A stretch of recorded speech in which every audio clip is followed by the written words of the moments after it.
Well, good morning to everyone. Thanks for coming. I expected less people. Maybe you were bored, but yeah, you are still here. Good part is about 2 credits, I think so. No? Then a lot of people here. Great. Well, the class for today, I will divide in 3 different lectures or presentations, but the day is mainly based on TVCs and EVCs.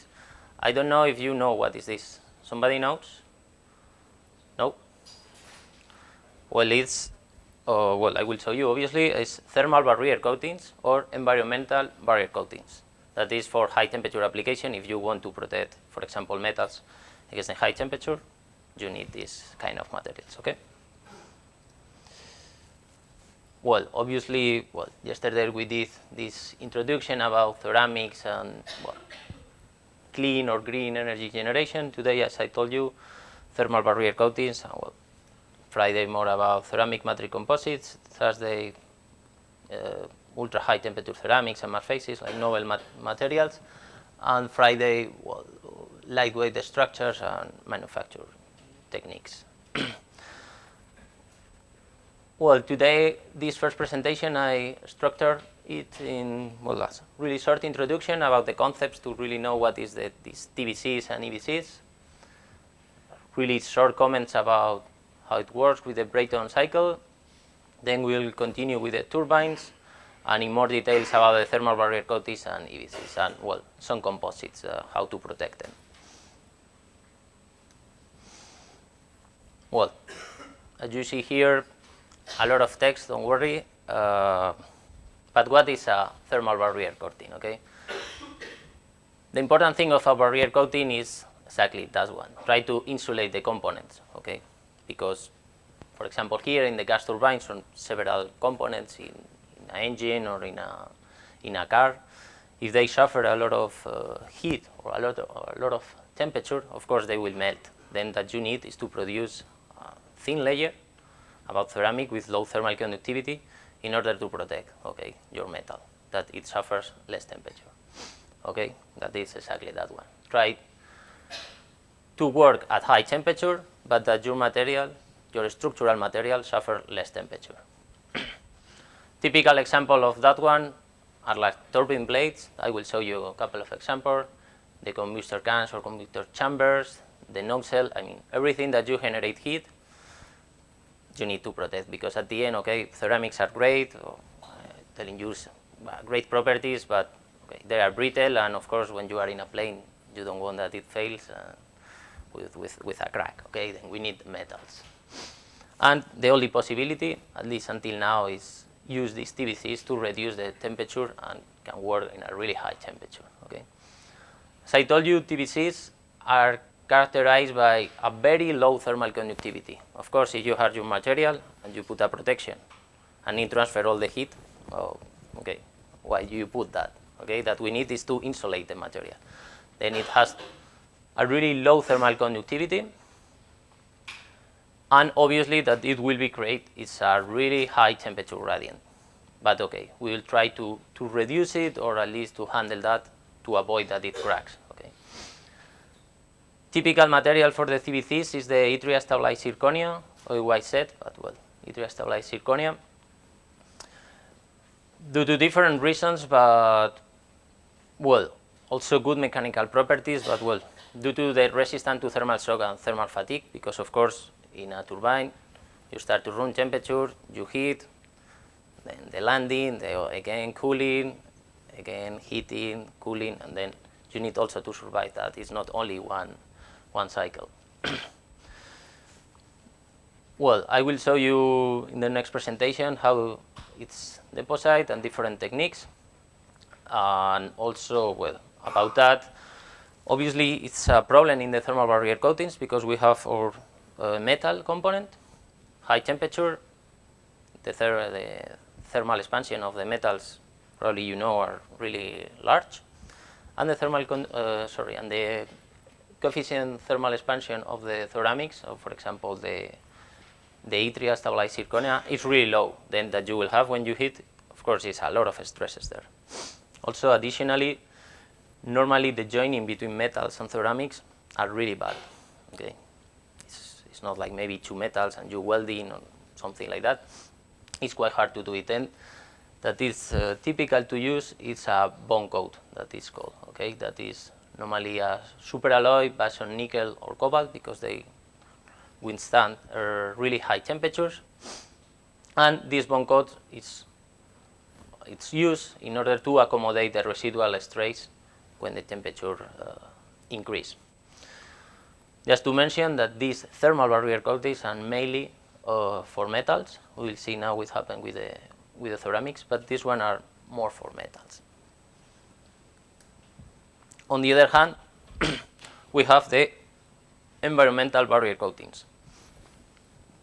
That mainly is based in the same concept. We want to insulate our material, okay? But here is different because it's not thermal because, for example, if we apply a barrier coating in a ceramic that it already has no problem with the high temperature, but maybe it has problem with the oxidation or with the corrosion. Then we use the same concept. We will apply a thin layer on our substrate, but not to protect against the temperature, if not against the environmental, like oxidizing atmospheres or the water that is critical at high temperatures.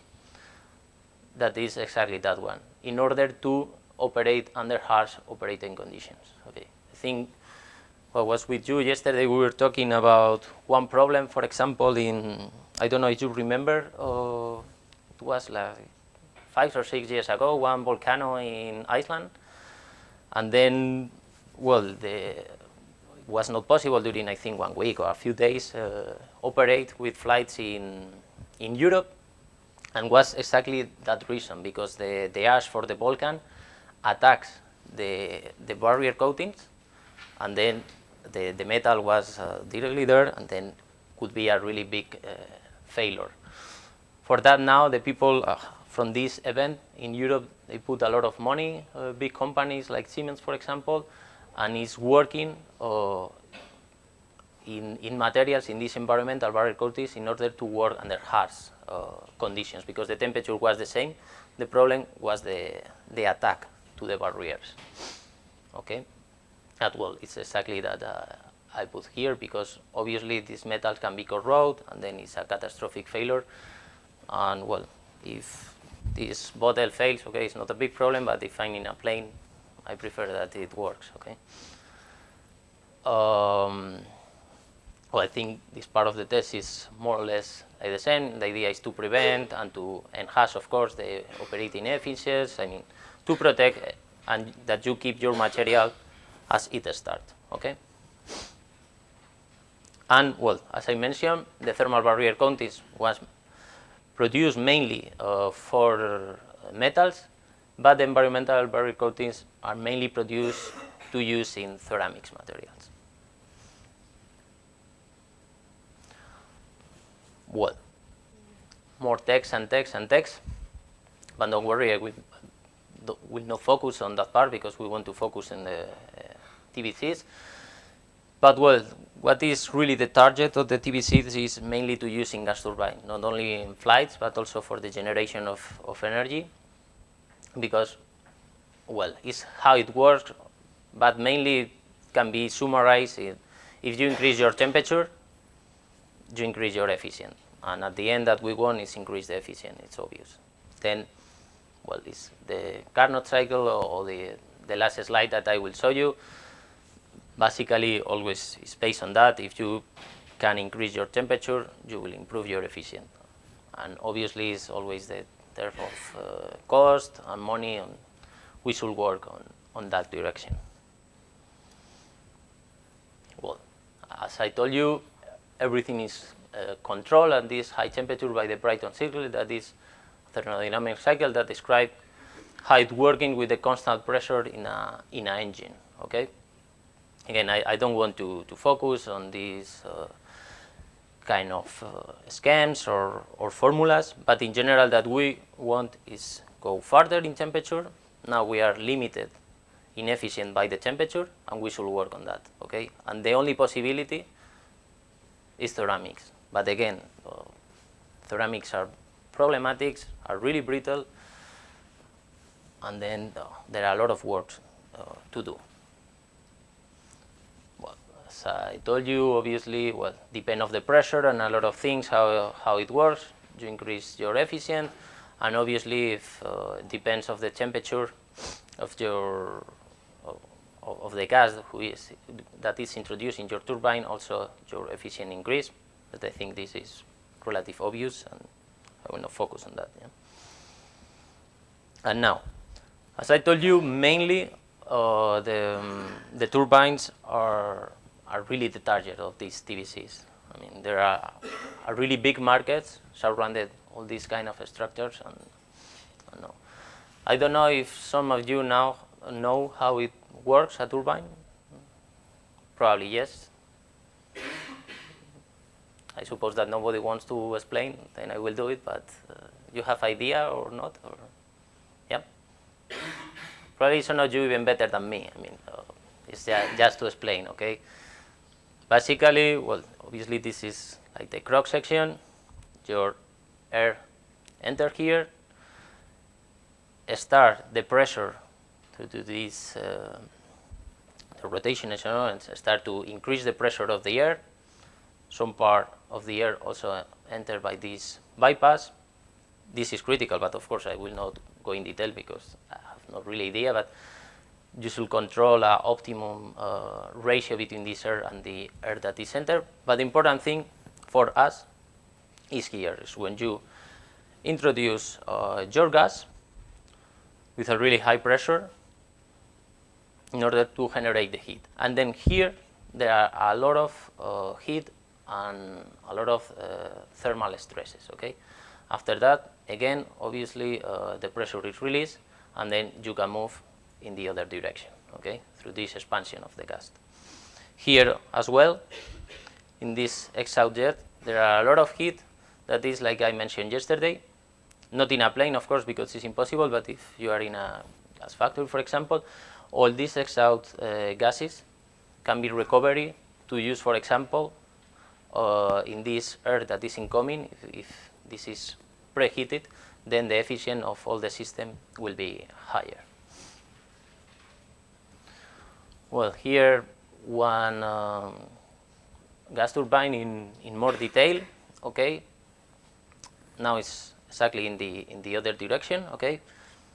This part, for us, from the point of view the thermal barrier coatings are not really interested, but it's exactly here for us where the problems start, okay.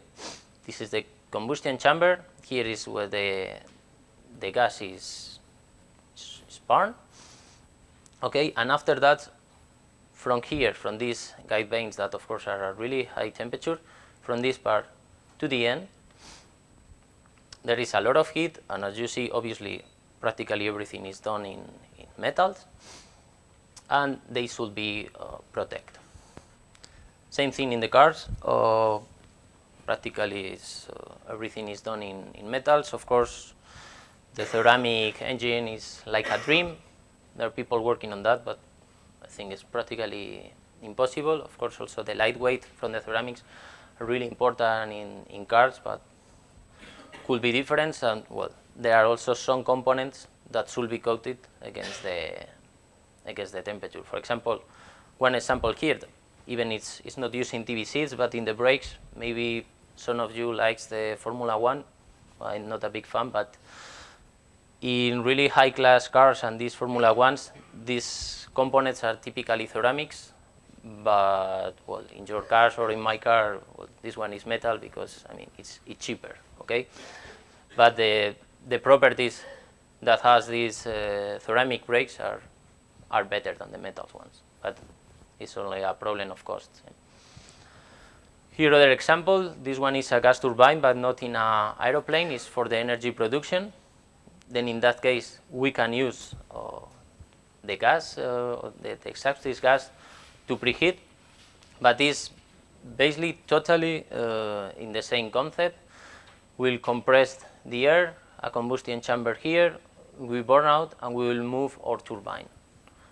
Obviously, if you move the turbine, will generate the energy and so on. But all these parts and these vanes are really hot, and they should be protected. This one, well, is an example about Siemens company that is working on that. More examples. Again, what is a turbine for a plane? Here is a case of Rolls-Royce that obviously is focused on engines and these kind of elements. Just to show you, obviously the size, but all of us probably think so. We have flight in planes and look at them. And well, turbines. Again, I don't want to explain everything, but well, the idea is that the core of the turbines work around these temperatures, 1200, 1600. Even would be great if we can go further, but this is quite hard. And then, well, as all the time that I'm talking, we need to increase or at least keep this temperature, but the metals cannot resist this temperature. The superalloys or single crystals or other materials, then we need to protect them. And the only possibility is ceramics again. Yeah. Well, this is the component of a gas turbine that is located exactly here. These pieces can be removed to replace in case of damage, for example, or that the heat suffered, produce a lot of wear on them, or corrosion, or other abrasive things. And normally, in order to reduce also the temperature, there are with the TBCs is not enough, and then they are cooled with air, doing these small holes and an internal structure. This one, obviously, it's a problem for the production, okay, of the turbines. But I mean, it's a problem. Of course, we would like to do this one only in ceramic, for example, but it doesn't work because they need to have enough mechanical stability, also with the high pressure of the air, and then it doesn't work. And obviously, all these holes reduce a lot the efficiency, but yeah, you should handle it because you don't have other option. Okay. Here there is other alternative, but it's based on the same. You have a gas that is flowing here, and also the cooling air to reduce really the temperature of these of the turbine blades. Okay. As I mentioned here, this is the part that you can release and put again in that pieces. Okay. Well, here and probably more clear. Yeah, here are these small elements. Okay, this is not a continuous piece. It's that you can remove part by part. Well, and here I'm maybe interesting plot. This is obviously the temperature as a function of the year, how the evolution. First, we start with superalloys. Okay, they work well, but as you see, the temperature is quite low, below 900 degrees, and was without any cooling. After that, we introduced the film cooling, and then with that, you can increase a lot the temperature. After that, in the 90s, start the first, second generation. Well, here is the stop, but I think now we are in the fourth generation of the superalloys that mainly are with single crystals. I don't know if I have some slide about that, but are quite interested, but also quite expensive. They don't have grain boundaries and are quite interested, but the price is really, really high. Of course, these metals, again, they are totally limited. These superalloys like 1000, but if we use these TBCs, we can increase, as you see, a lot the temperature. Also, if we combine with the film cooling, okay, then we are working on that. But again, we always want more and more and more. And now we are here, and well, now I think GE is putting in the market the first CMCs for the engines. I will show you a few details about that. And then the idea is, because we are totally limited, and now I read a couple of days ago that the increase is only 1 degree per year. I mean, then it's like block, or practically it's already a physical limit, the melting point, we cannot improve it. The thermal barrier coatings are also well optimized. Of course, there are a lot of things that can be done, but will not be a really big gap. And then the only possibility is to start to work with the ceramic matrix composites. And well, then with that, we expected really high temperatures. Again, this is the plate of the temperature that is one of the most critical parts in the engine. And again, it's the turbine blade capacity as a function of years. Here is the single crystal that I told you. First was the superalloys or other metals. After that, they start to produce it by conventional cast. But in the grain boundaries were always the problem. Then the development at that moment was to produce only the grain boundaries in one direction, because of course from that is where it starts. All these defects start the problems with the temperature. Was not enough, and then they developed the single crystal materials. Are really expensive, but they work really well. There are not grain boundaries. Then it's not possible to optimize more, and we are around this temperature, 1100 degrees. They can be coated with this yttria stabilized zirconium mainly, or other like zirconates, but then we are in that range. And the new, well, this table is old, but yeah, it's to modify the ceramics materials. Yeah? And now really how it works, the TBC, because I'm talking but no going in detail. No?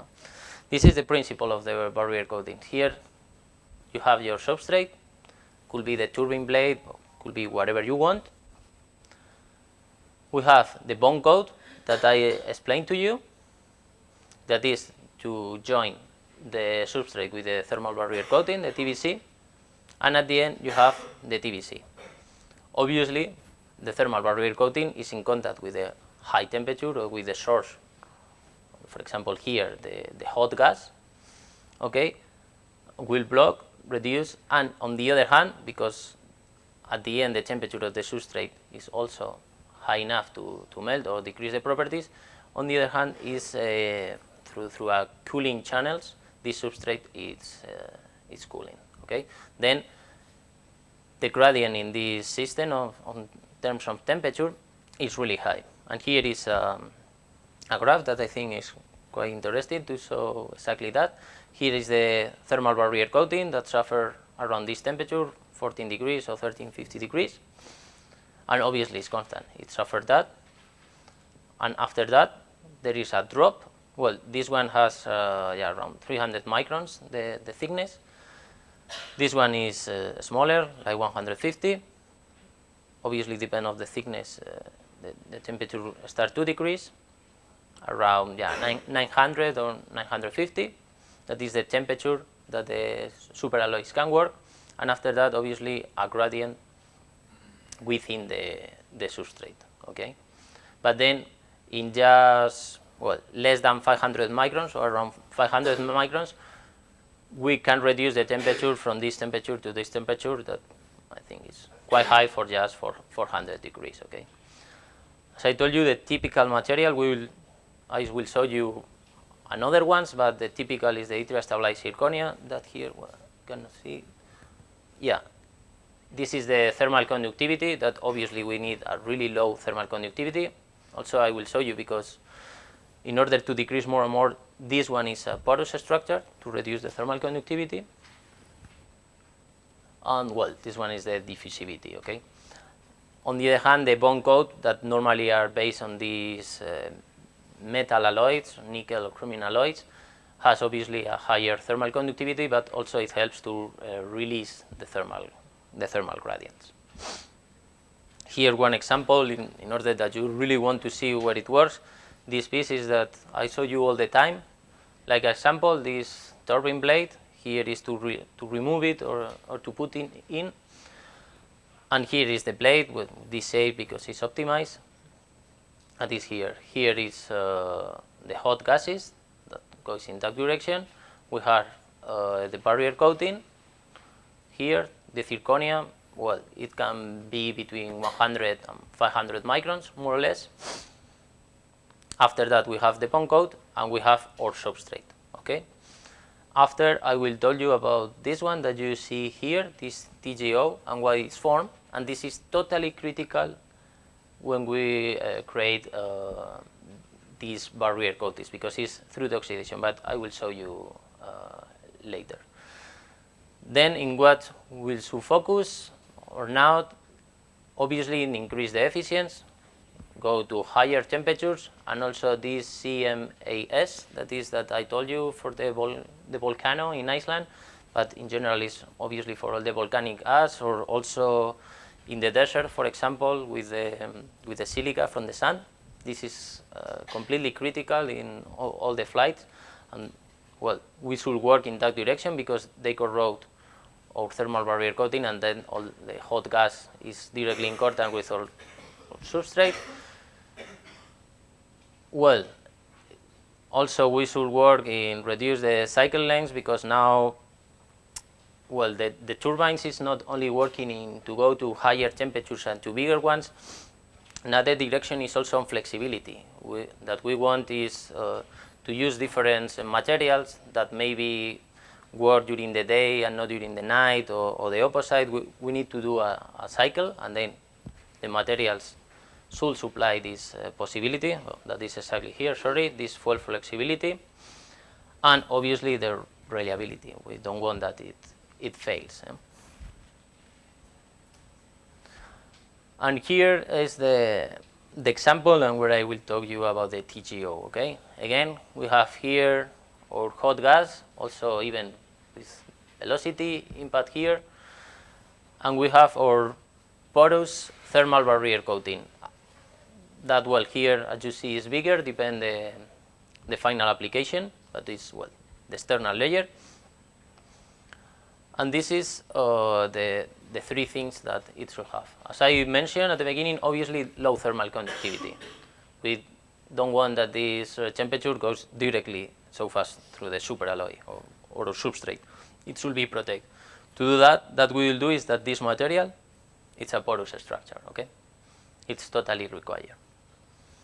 Obviously, a high strength compliance will be also reduced by this porosity and the temperature gradient. We don't want to generate a really temperature gradient. As you see here, obviously, we need to reduce the temperature inlet, and it's like that. All the heat is really protected by that. After that we have is our bond coat. For 1 second, forget about the TGO. We have a bond coat of 5 microns. That, as I told you, it worked because the idea of the bond coat is to join the porous oxide, or the zirconia, the thermal barrier coating, with your substrate. But that happens normally, this is based in aluminum and other elements. Then when the oxygen start to pass through this porosity, or in general through your system, will generate here from the alumina, from the bond coat, a really thin layer that is called TGO, okay? This TGO have advantage and disadvantage, like always.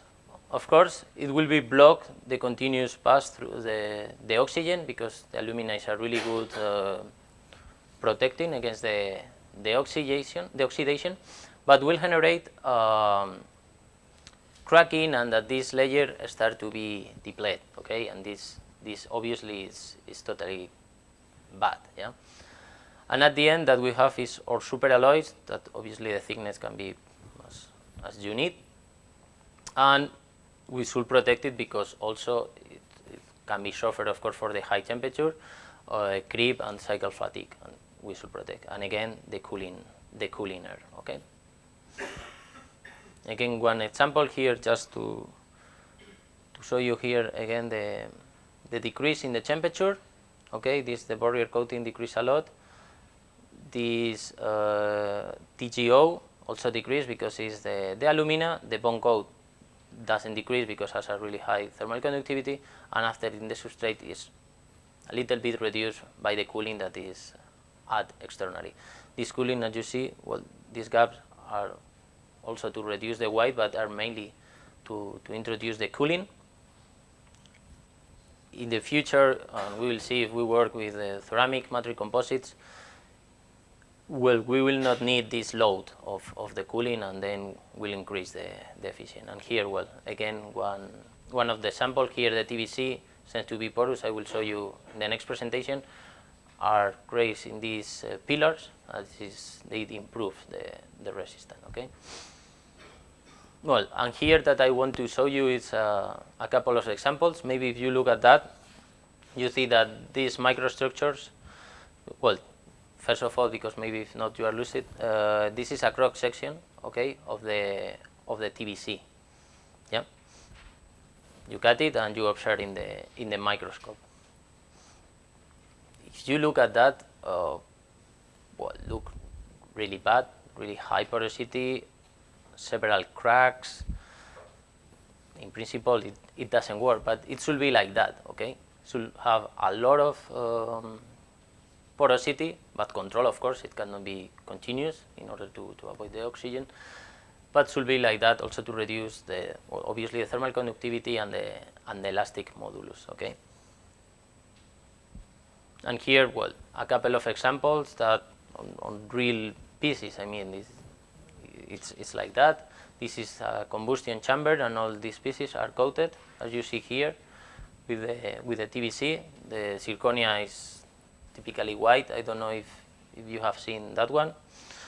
This one it's a vein, okay, that is coated. The veins are easier for ceramics because the mechanical load is less than in a plate. And well, here are really another example exactly where we are working on that, in these high pressure turbines, obviously not in the low pressure. We don't need here, there is not a big problem with the temperature, we need it exactly here. And well, this is an example. I mean, in the reality, this superalloy with the bond coat, the TGO and the top coat, and also in the combustion chamber that are based in these small pieces in that case that you see here, thicker top coat with the bond coat and the formation of this TGO, these gray areas that are formed between them through the alumina. And here in more detail, maybe to show you, here is again the bond coat with the really high porosity.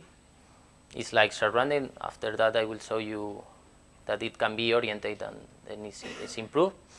Here a bond coat, and I think here it's easier to see this really thin layer that is exactly in contact with them, that is the TGO. In that case, well, it's cycles every 60 minutes to 50 minutes at this temperature and after cooling, okay? But this is great through the oxidation that pass at the end here, and this alumina is formed by diffusivity on the, on the contact area between them, okay? But problem, of course, it helps to avoid that the oxygen continue going through, but this can generate several cracks at the border or even within, depend the temperature.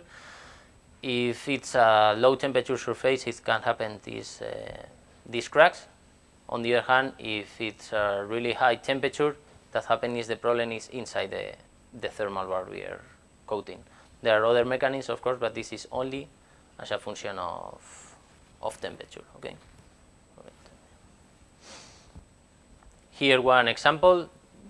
This is not like the other ones that is really in components. This is in a lab scale, and is well, the yttrium stabilized zirconia. And what is the reason of this failure was the TGO. As you see here, this is our substrate. Only, let's say, only could be that it's really high temperature and really long times, but well, this is the normal, and also the temperature should be higher. Our thermal barrier coating is totally vanished. I mean, it's had been removed, and then it doesn't protect anymore.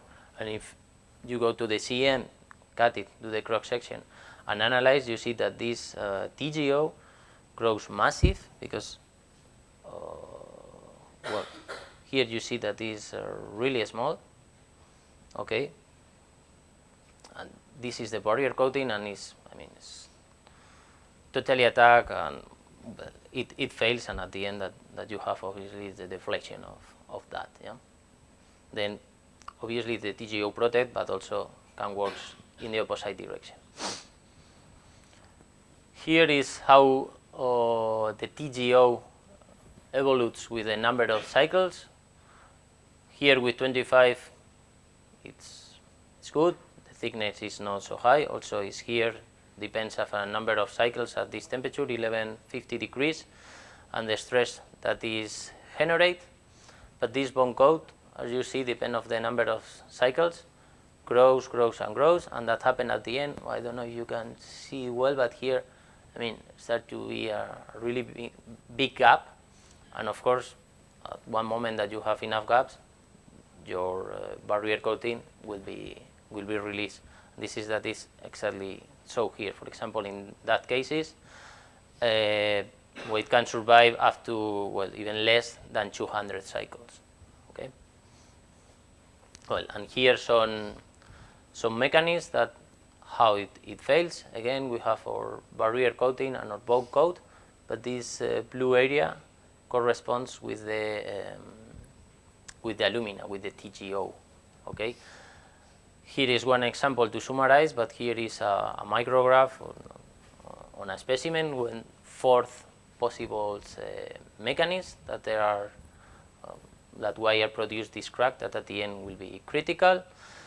The first one, this one that is between the bond coat at the TGO, this deflection, and why the gap is formed here is by the tensile stress. Okay, that is only causing here in the crest. Okay, it will be similar to that one, but only here by the tensile. What happens if it continue evolve the tensile is the number 2. Okay, this tension fracture that was produced only here now start also to produce here. Then the TGO will be so. I think it's hard to say, but it's also in the other part between the barrier coating and the TGO.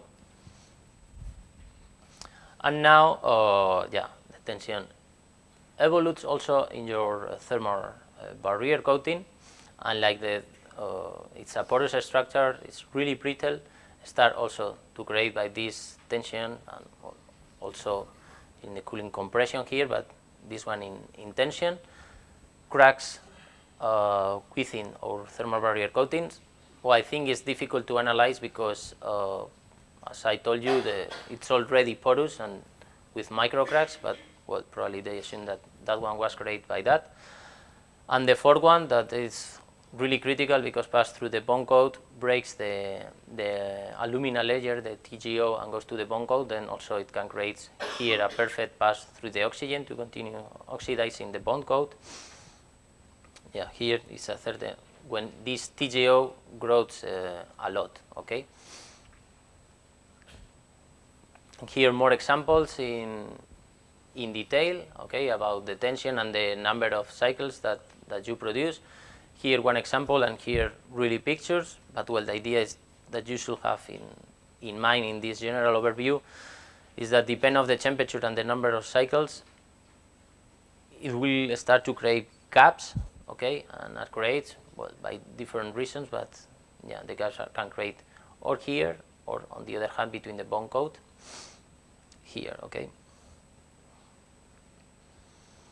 And well, this one is how to optimize and how try to avoid these all these problems. Okay, this is how maybe in the next years everything evolves. Okay, this is that our research center is working on. Okay, we have the standard thermal barrier coatings with the micro cracks, but if we want to increase the lifetime, we should go to advanced process, these columns that I will show you that are like that.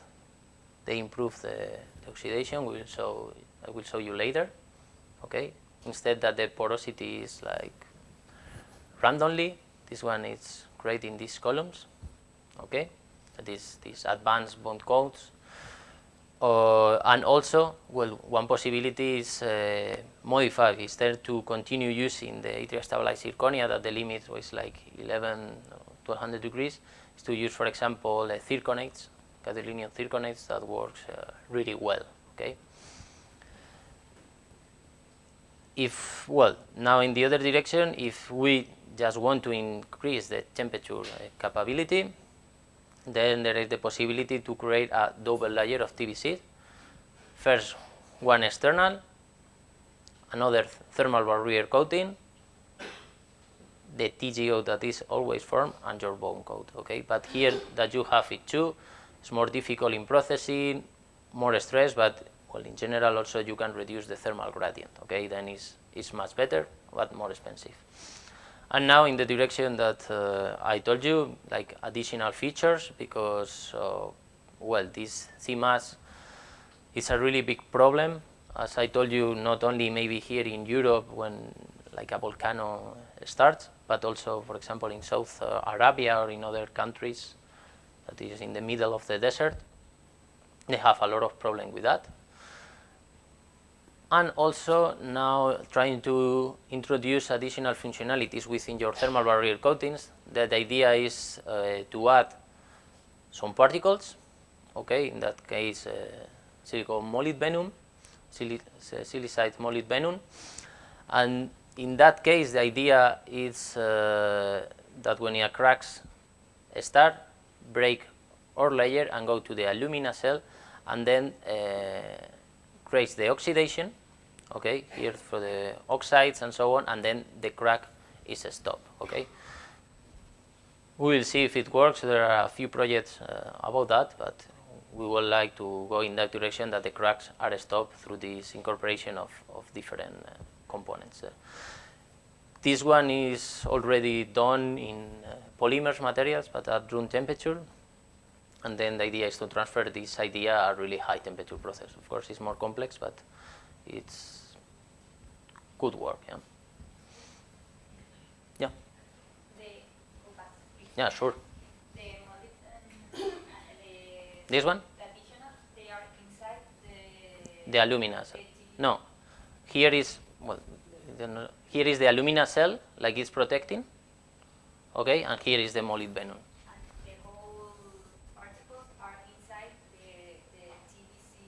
Yeah. Yeah, in the TBC layer, we will incorporate that one. Then that happens is when a crack, okay, goes in that direction. I mean, because obviously you have this one randomly distributed, okay. Then when you have a crack, like this kind of cracks, for example, here, okay, it will be break or alumina cell, okay. It's no problem because the fracture toughness of the alumina is low. And after that, we will oxidize that one, because of course through these cracks the oxygen can penetrate.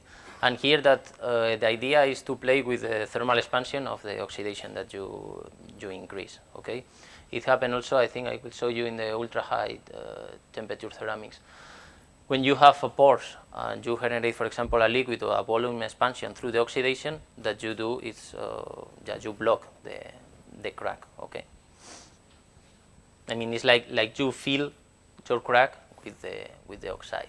Okay. Well, and now just to finish, I think a couple of examples. I don't know if you remember. Now it's the same concept, but going in another direction. That is the environmental barrier coatings. And as I told you at the beginning, it's mainly for ceramics, because already this substrate can work at high temperature. Okay, it's not the problem of the temperature. It's the problem about the oxidation and the water by vapor, okay, the steam. Then that here that we should produce is a environmental barrier coating in order to protect against this oxygen of water, okay. The problem if it is corrode, it is attack, then that we will form is here this silica, and it's going in that direction that you asked me. This is that happened with the silicon carbide, okay. When silicon carbide is oxidized, well, you form a silica that normally seal, okay, seal your material. Well, here there are a few things. Depend a lot of things like the pressure of the vapor and a lot of things. And well, this one is liquid, okay. And then if you try that one in your laboratory in a conventional furnace, of course it works. But it's totally different when you have air moving all the time, or your specimen, this liquid. Also, if we put this one like that, it's perfect. But imagine that now we move it, then the liquid, of course, will move, yeah, because it's a liquid, not a solid. Then there are different possibilities to attack them, and well, I will show you with this ultra high temperature ceramics. There are one possibility that is increase the content of the borium in order to generate borosilicated glasses that has higher viscosity than the silica, but well, step by step. Here the idea is to have this protection layer that even when your material has a problem, can seal at least a little bit and not start to corrode everything. Okay. Also, one part to do these CVCs and these CMCs is this less weight that obviously that with the decrease of the mechanical properties. Okay. And here just one example about the evolution. Well, obviously we are here about the idea to use this composite. So, well, I think it will work in the future, but it's step by step. But as you see, there is a percent of the composite that they are used in a turbo fan. Okay, it's well, now we are like in the 30 or 40%, and could be higher in the future. Well, here is just well, again, one explanation about these engines and in which part can work these ceramics, or well, in general this is for the composites materials. But that is quite important for us is that well, where the temperature is really high. For example, here in the exhaust gases, or in the vanes, or in the combustion chamber. Okay. And here also is how is the evolution and the interest of the companies, different companies that practically govern this market. Mention this one, General Electric, that has this silicon carbide. They have practically all the patents on that. Yeah, they are working so hard on that one. But well, the important thing is that you see the evolution and the expected future is good and goes in a good direction. And here, well, a few properties about the possible materials that can be used. Probably the most promising is this silicon carbide. Here the idea, I don't know if you have heard about that, but is that one. You have, well, this one is silicon carbide carbon fibers, but well, the concept is the same. Is that you orientate your continuous fibers, okay, of silicon carbide in different directions. I will show you tomorrow, I think so. And the matrix is also silicon carbide. Then of course you have a good compatibility, no problems with thermal expansion, and with that long fibers you increase the mechanical properties. Also the carbon-carbon, for example, these brakes that I told you in Formula 1, I think are made or silicon carbide carbon or carbon-carbon, but are in this concept. Also, I think even bicycles for really expensive are made on carbon-carbon. I mean, it's really light and the mechanical properties now improve. But well, in that case it's for high temperature and not this kind of application. Yeah, sure. ¿Para la cinta? Sí. Bueno, de todas maneras ya estamos terminando, ¿eh? O sea,